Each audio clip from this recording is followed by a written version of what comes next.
Hi everyone, I'm Nurhan Khit and today I will explain physiological changes during pregnancy on behalf of group 1. Let's talk first about gastrointestinal system. During pregnancy, the muscles in the wall of the gastrointestinal system relax slightly and the rate of which food is squeezed out of the stomach and along the intestine is slowed down.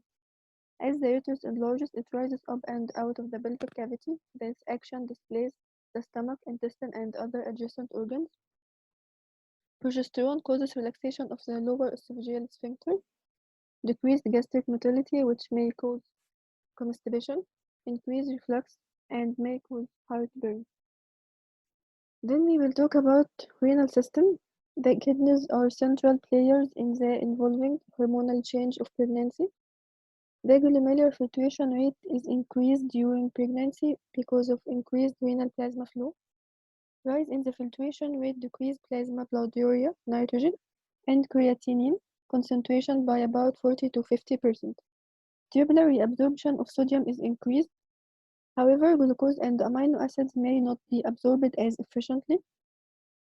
Hence, glucose urea up to 300 mg per day and amino acid urea may develop in normal gestation. And the renal pelvis and uterus are dilated, then peristalsis is decreased. Then respiratory system. Tidal volume increased by 30 to 50%, respiratory rate still no change. Minute ventilation increased by 30 to 50% too, partial pressure of oxygen increased, while partial pressure of carbon dioxide decreased and arterial pH slightly increased, while vital capacity no change, functional residual capacity decreased by 10 to 20%, total lung capacity decreased by 4 to 5%. Maximum diaphragmatic elevation happens during the third trimester of pregnancy.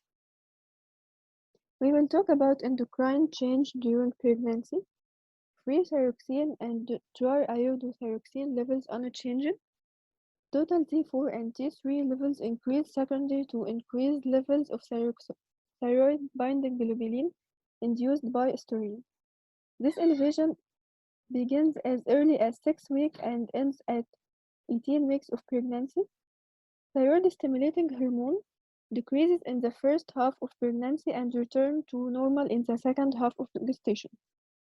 Total cortisol level increase mainly driven by increased liver free synthesis of cortisol-binding globulin.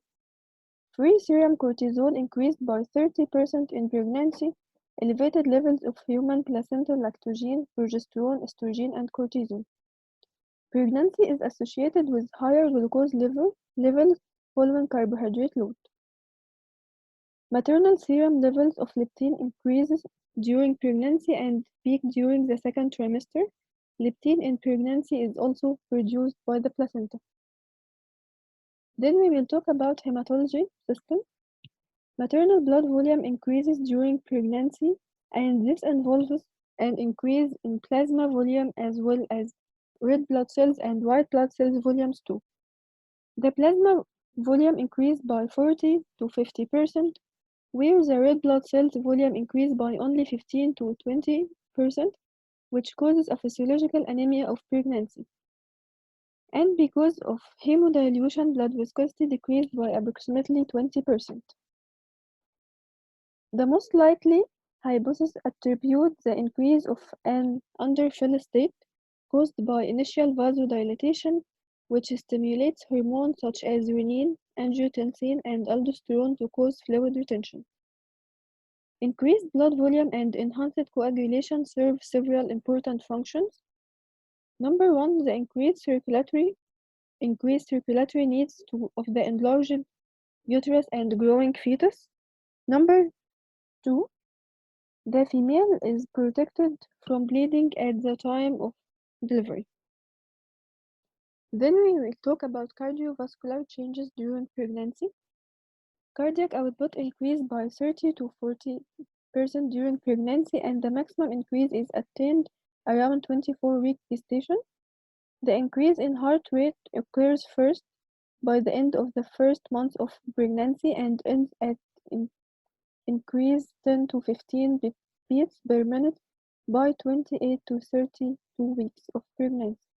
Stroke volume increases by mid-first trimester and progressively increase through the second trimester.